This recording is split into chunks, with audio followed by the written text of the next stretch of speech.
Hello, this is Carlos from the Church of Christ channel. Please subscribe. Today I'm going to be doing the last part of the Hurt by the Church series, and this is going to be Hurt by the Church part number 3.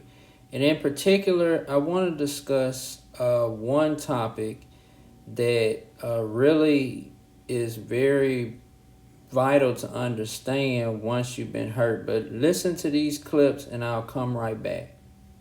About God, but I did get really hurt in church, and I think that our expectations have a lot to do with it, because you get hurt everywhere else, but somehow you think you won't get hurt by a Christian.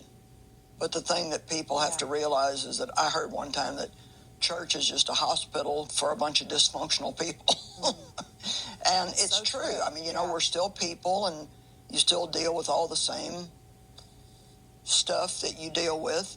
I mean, you're supposed to grow and get to the point where that's not the case, but you have baby Christians and people that aren't even Christians yet, and, there's just... And mature Christians who do the wrong thing. And mature Christians who having a bad day and take it out on you, and we do. It's foolish to think anytime, and I hope this doesn't sound negative, but any time that you deal with people, you have a possibility of getting hurt. And I started to work along with the church leader, the same young man who actually was the pastor of the church. And we started working together very closely. As the church grew in numbers through evangelism and street preaching and so on, I was promoted as a deacon in the church. I was doing very well. I was so happy, and having my son born at the time, my first son. And then later, my second son was born the following year. Things were looking brilliant for me. Obviously, you get different people coming into the church.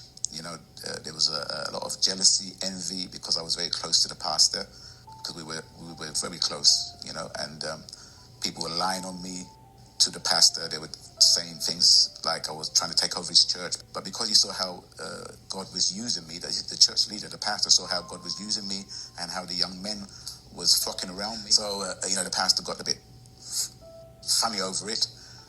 He started to, distance me. There was rejection. I was no longer fit for my position. And so as you hear from these stories, you hear a lot of hurt, a lot of pain. You hear a lot about rejection and about hardship. And that's what happens a lot of times with church hurt.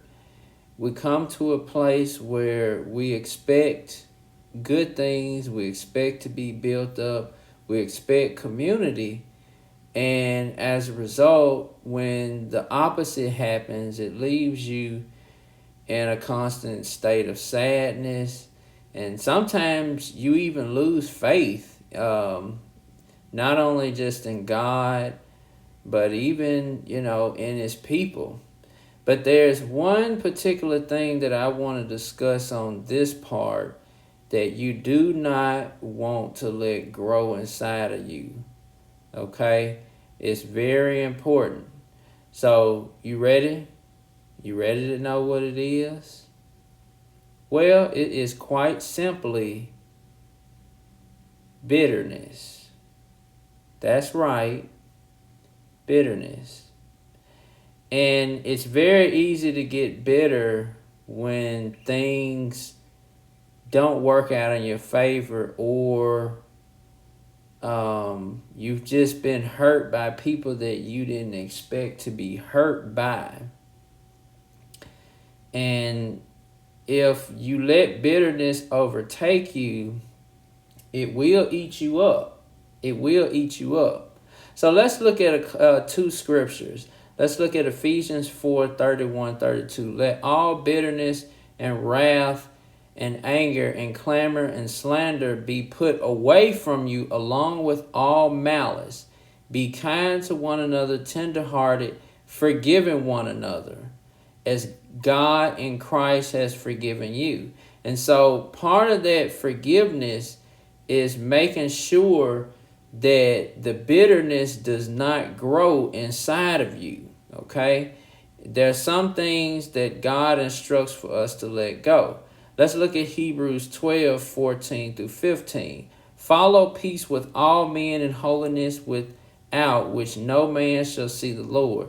Looking diligently lest any man fail of the grace of God, lest any root of bitterness springing up trouble you, and thereby many be defiled. So we have to follow peace with all men, or the root of bitterness will spring up.